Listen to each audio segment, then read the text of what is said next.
Hi, this is George Alger, and welcome to today's segment of Our Ventura TV. Today's guest expert is a representative of the Foundation for a Drug-Free World. Hello, Debbie Cregan. Hello, George. So, what is the Foundation for a Drug-Free World?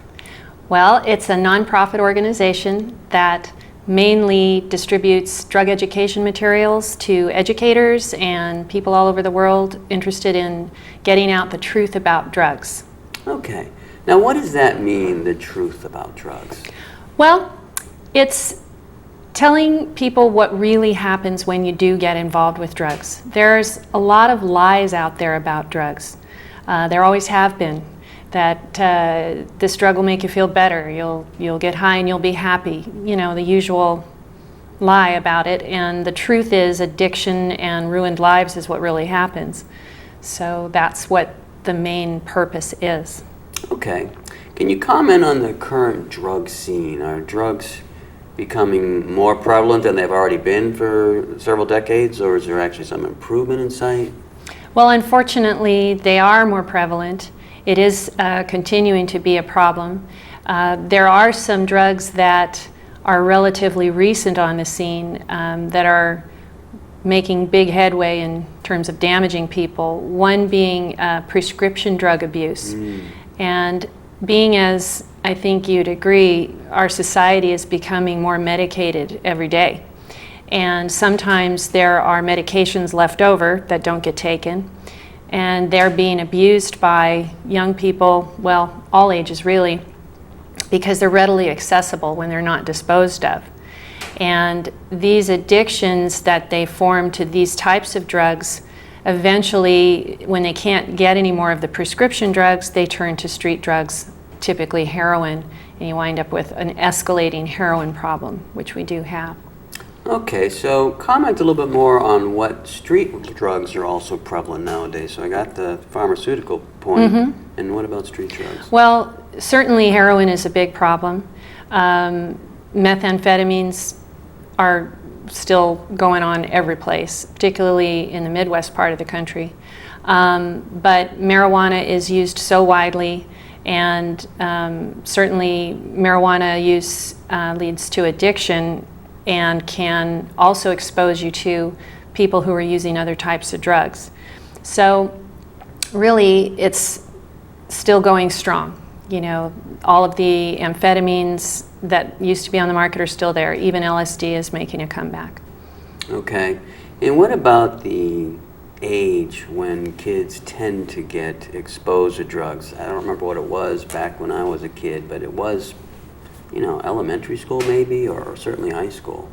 Yeah, well, these days, to get to children who haven't been exposed to drugs much, you'd have to go well into elementary school. Our program tends to be aimed more at probably 5th grade on. Sometimes by high school and college, they already know what they know, and it's harder to get through to kids. But certainly in elementary school, they're hearing about it, and they're seeing it on the playground. So what is the response that you're getting from elementary school kids when you're speaking to them about this? Well, they're interested in it, and it's good to give them the truth. And they, you know, sometimes the program has at its centerpiece a documentary that was made called The Truth About Drugs. And in this documentary, former drug addicts are interviewed, and they give their account of what happened when they got into drugs. And it's pretty heavy. It's not easy to watch in some places because it's a harsh reality. And I have had situations where even high school kids' reaction to the documentary is it's hard for them to watch. But the feeling is that rather than worry about that, getting the message across is really, really important. And so we're encouraged to keep showing the video. I actually do like the idea that there's an emphasis on truth and reality, because I can draw a distinction with that to what I was exposed to in, I think it was late elementary school, but it was really more propaganda, and I wasn't that familiar with drugs, but I remember a film I was shown many years ago, and it actually, I just knew it wasn't true. Even though I didn't know Right. anything about drugs, I just knew that's not true, you know? Right. I remember seeing films when I was young, sort of reenactments of a bad trip. And, you know, it was alarming and it served to keep me away from it. But listening to people talk about what actually occurred to them and what the result was in their lives, the kinds of things they would do to get the money for their drugs. These kinds of stories told by someone who really lived it have a lot more impact, and they have a lot more truth to them. And what I always try to emphasize to the students is that with any drug, whether it's a prescription you've been given by your doctor or something you're contemplating taking, you owe it to yourself to look into it and find out what it is and find out if you think it's something you should be taking. That's just a good policy that somebody could have throughout their life. Good. What is some of the questions you're getting from the kids? They usually want to know what certain drugs are and why do they do what they do. For example, there's a drug on the street known as spice, and it's relatively new to this area. And what it is it's basically something like potpourri, which is intended to be a room freshener laced with a drug, and it's sold over the counter. It's not technically illegal because these are synthetic drugs made in labs and they haven't been caught up with. The kids can buy these things from head shops or sometimes liquor stores, and the drugs in this concoction are horribly damaging. And so a lot of times they want to know, what is it? They've heard about it. It's got a lot of folklore already because of the damage, but they don't know what it is, so we go over that. Okay. Does the program also address alcohol and cigarettes, and there's vaping? I really don't know much about that. Yeah. But is that something that also comes up? We haven't had that come up yet in any of the talks I've given. The alcohol is covered in the program, and it's also covered in the documentary. And smoking, not so much, but definitely alcohol, marijuana, and then some of the other street drugs. And then lately also we've been talking a lot about what we call synthetic drugs. And they're similar to the spice drug falls into that category, as does something called bath salts. And these drugs are, again, they're concocted in labs by guys who want to make money. They use a combination of chemicals that aren't technically illegal in such a way that they create some sort of mental distortion. And then when enough people die from overdosing on these drugs or even just taking them, and some portion of the drug gets made illegal, they just change the formula and stay one step ahead of the law with these things. And it's epidemic in some parts of the world. Japan has a horrible problem with it. But education is the solution. You know, even parents finding out the dangers of these drugs and letting their kids know is a big step. Okay.